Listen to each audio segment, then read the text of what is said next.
Yo, what is going on, guys? We are back here again today for another video on our Project Audi S6 build series. If this is your first time visiting, thank you so much for stopping by. Feel free to hit that subscribe button down below. I've got an excellent library of automotive content. Your support is much appreciated. So many of you guys have been asking as far as what can we expect as far as actual wheel horsepower and torque figures with the APR Stage 3 full bolt-on Audi S6 4.0T. I do have a pretty comprehensive build series video for this vehicle, so if you're looking for more information as far as what you need to do as far as planning all of your bolt-on modifications for any Audi 4.0T build, I'll be sure to put a card right up here just in case you guys want to check that video out. So again, for today's discussion, taking a look at the power figures at the wheels for the APR Stage 3 Project S6. So we're dealing with RS7 turbos, heat exchanger, got full downpipes, 93 octane, high torque file, all the typical bolt-ons that you would associate with a build like this. The great thing about a build like this is essentially it's very cookie cutter. You can pretty much replicate this with whatever bolt-ons you choose to go for and pretty much have a nice reliable setup that makes solid power. It's going to be very reliable, excellent choice for a daily driver that's going to produce a pretty healthy amount of power.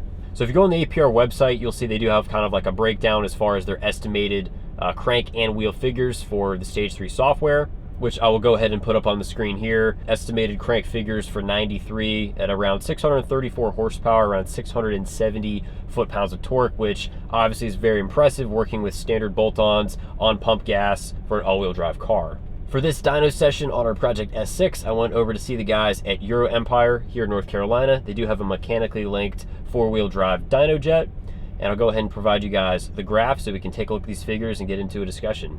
So as you can see, guys, the car made 527 wheel horsepower and 632 foot-pounds of torque at the wheels.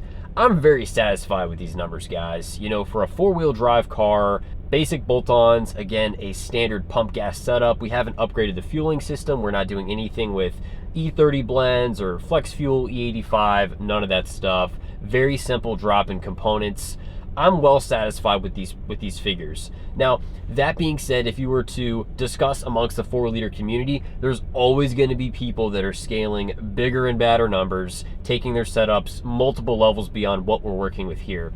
The purpose of this video is just simply to provide you a quick overview, taking a glance at what you can actually expect in terms of real world numbers with this standard off-the-shelf bolt-on setup with APR Stage 3. I would say really what stands out the most to me on this build is just looking at that massive torque figure. Obviously, you've got a twin turbo V8. It's going to be a very torquey motor with the 4.0T, but putting out 632 wheel torque at just around 3,500 RPM is pretty impressive. Again, for me, I'm more than satisfied with the kind of power we're getting out of this setup for a daily driver on pump gas. Now, if you take a look, you can see the next pull was around the same at around 521 horsepower and 621 foot-pounds of torque. Bear in mind, it was a pretty hot day. We're talking, you know, summertime temperatures in a dyno room, probably, you know, 90 degrees, give or take, somewhere in that ballpark. And then you can see the last graph. This is actually Stage 1. I did have them flash the car back to Stage 1 just to go through like the annual inspection process, which obviously is a bit of a headache if you're familiar with modifying Audis with different kinds of tuning software. And you see even Stage 1, the car did 515 wheel horsepower and 547 foot-pounds of torque. So as far as power, you can see really not that big of a difference between Stage 1 and Stage 3.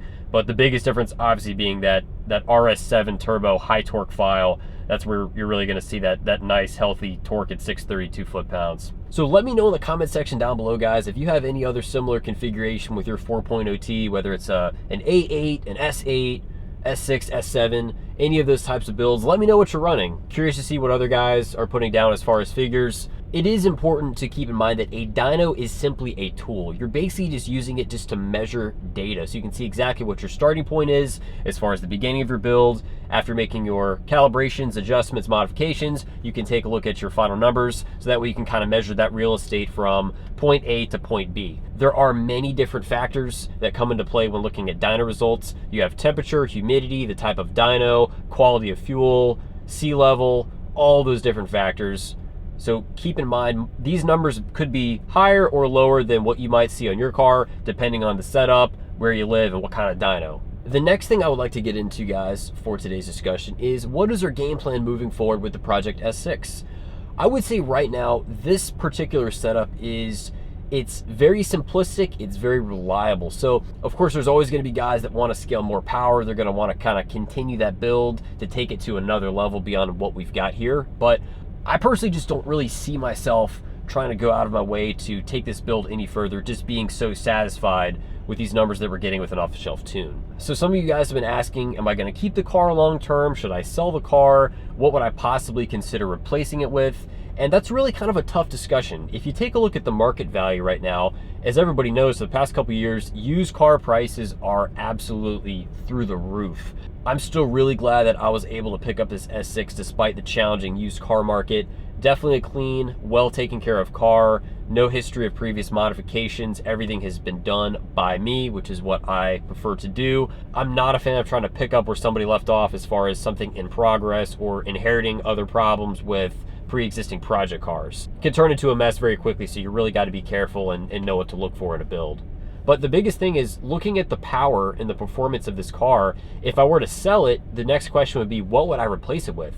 I really feel that this entire build series has really highlighted how easy it is to make power with the 4.0T platform with simple bolt-ons. You know, if you take a look at other cars, you know, whether it be like an Audi, like a 2-liter car, or like a 3.0T with a supercharged platform, they're great platforms, and they certainly have their benefits and perks. But as far as bang for the buck, man, you just can't beat the 4.0T. Obviously, these platforms, like anything else, they will have their fair share of problems with, you know, the oil screen and the PCV and all those different kind of problems. But everything dialed in properly, we're dealing with some pretty respectable power figures. The money I would get for this car would not allow me to fund a direct replacement that would provide consistent or comparable performance levels for the same amount of money. Pretty confident I could get a decent chunk of change for the S6, but at that point, with what I would be left over with, I just don't feel that would necessarily get me into a car that would perform at or above the same level of where the Stage 3 S6 is. So let me know your thoughts, guys. Should I continue to drive the S6, just enjoy it, continue just to maintain the balance of performance and reliability with how it's configured, or is there another car you guys would like to see on the channel that you feel would make an appropriate replacement for the Project S6? That's gonna wrap it up for today's video, guys. Be sure to leave a comment down below, give the video a thumbs up, always helps support the algorithm. I will see you guys in the next one. Have a great day.